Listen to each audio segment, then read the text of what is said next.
You are welcome again. This is part 2 of what couples in successful marriages are doing better. What couples in successful marriages are doing better. I told you in the first video that couples in successful marriage are not lucky.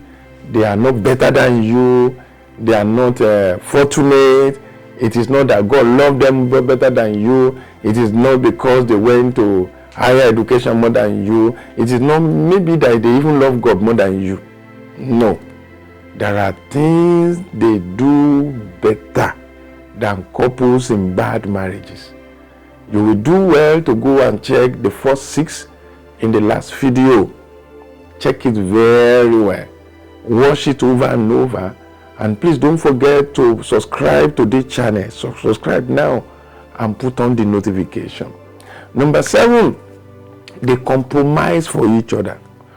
Couples in successful marriages are not rigid or selfish. They are never rigid or selfish. They make compromises for each other. They compromise for each other. They bend. I think that's the right word.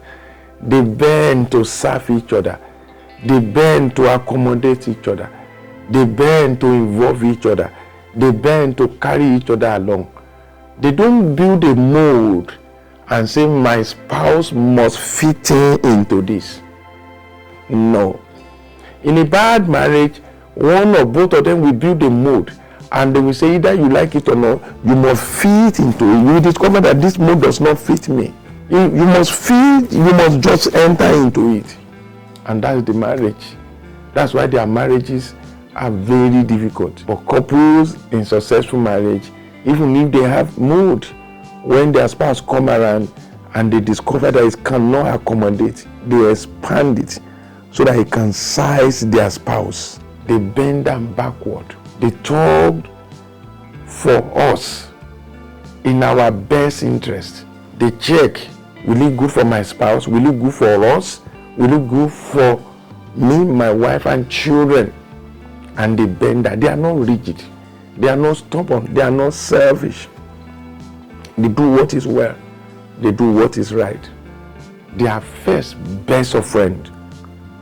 So great marriages are doing everything as friends of each other to make a lot of compromises. And that is why their marriages are doing well. I want to ask you, how far can you bend to accommodate your spouse? How far can you bend to accommodate your spouse? Why are you remaining the way you are, stubborn, difficult? This is what I will do, and nobody can change that. That's why your marriage is not working. That's why that marriage is difficult. Nobody can change you. That's why the marriage is that's why you are hostile to each other. Please, be ready to bend to make that marriage work. Number 8, they respect each other. Couples in very good marriages, they have honor, they have VIP, they have VIP partnership, very important personality. They have high regard for each other. They don't talk to each other the way you are talking to your spouse. Shut up, idiot. Is your head correct at all? What's wrong with your head? Are you mad? Are you crazy? They don't do all these things. They are ready to show their honor. They don't talk about their certificate or their position in the society. They don't show it to each other. They are just lovers. They respect each other. And if you respect your spouse, one of the first things you will do is to listen to him or her. You talk with high regard. You pray with high regard. You honor each other in everything. You talk about them in the public with glee. When you are alone in the public, in the private, you listen to each other. So respect. Women most especially should listen to this. Number one need of your husband is respect. But men, know that though it is not number one need of a woman, women love to be honored too. No woman loves to be disregarded. Number 9, they forgive each other. Oh, couples in good marriages are forgivers. It was Ruth Graham that said, a good marriage is a relationship between two forgivers. And she's right. If you want a great marriage, you must be ready to forgive. Offenses are real in every human relationship. Offenses are real in every human relationship, maybe by omission or by commission. The closer you are to somebody, the more likely you are going to offend each other. The closer you are to somebody, the more likely you are going to offend each other. So what are you supposed to do? Learn to forgive your spouse. Learn to let go. I want you to build that chain, marriage reconstruction chain, that starts with forgiveness, reconciliation, normalization, and you repeat. Forgiveness. After forgiving, forgiveness is a personal decision, but reconciliation involves the two of you. Normalization simply means you go back to the old relationship before you have problem with each other. Then you repeat it. Anytime this thing happens, forgive, normalize, forgive, reconcile, normalize, and repeat. Forgive, and you are journey. You are one. That is marriage. Don't allow anybody to deceive you. Don't allow anybody to deceive you. If you cannot forgive, you can't dwell in a great marriage. I will be back shortly. Is your marriage hurting? Is your marriage making you sad, depressed, and frustrated? Do you feel like packing it up? No, don't do it. You need marriage clinic, not marriage breakup. Marriage breakup helps no one. Go ahead, fight for your marriage, defend it because of your future, old age, and your children. You will be glad you did. This is not marriage counseling, it is marriage clinic. Register for marriage clinic and save your marriage today. Go to bisiadewale.com/marriage clinic to start the journey of transforming your marriage today. Welcome back. Another thing couples in good marriages normally do better.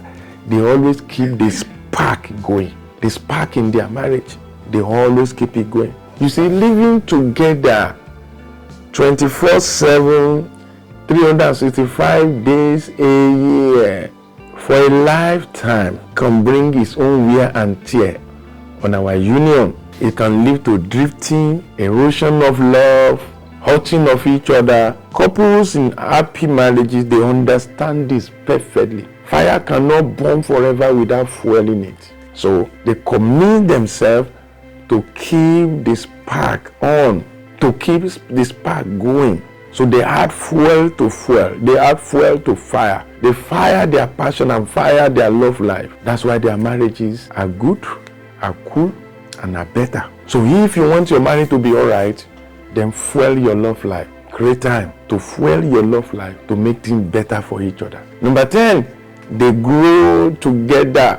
Why most couples normally grow cold or grow apart. Couples in great marriages, they grow up together.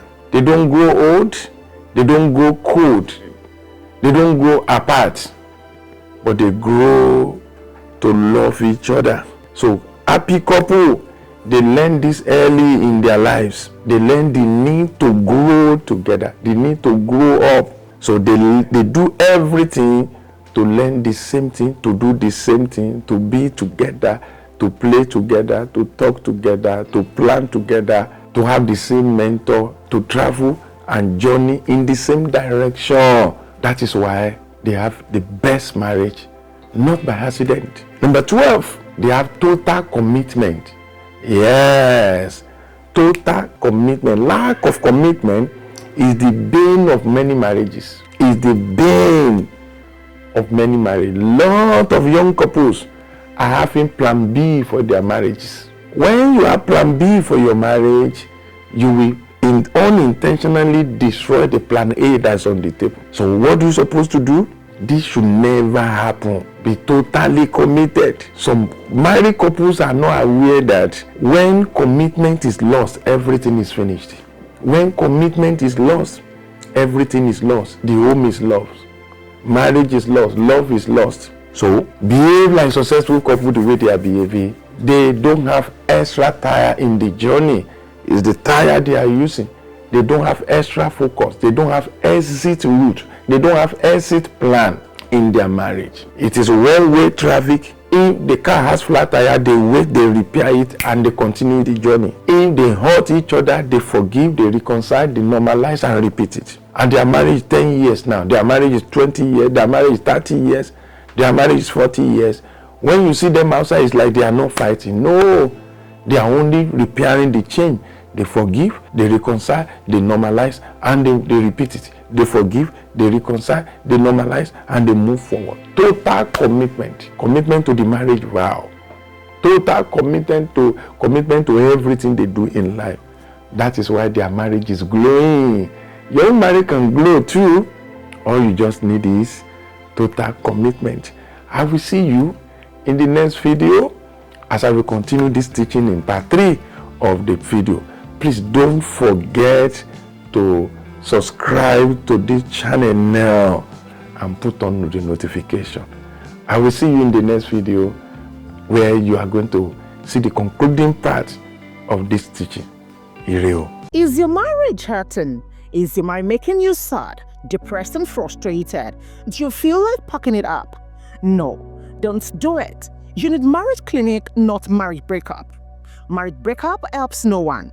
Go ahead, fight for your marriage, defend it because of your future, old age, and your children. You will be glad you did.